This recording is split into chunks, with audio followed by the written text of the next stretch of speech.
Did you know the first animal to ever ask a question changed everything we believed about consciousness?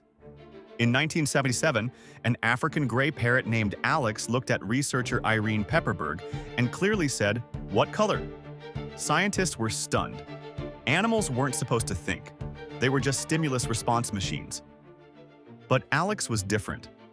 Over 30 years of study, he learned over 100 words, counted to 6, and identified colors and shapes with perfect accuracy. He could reason through problems that baffled other animals.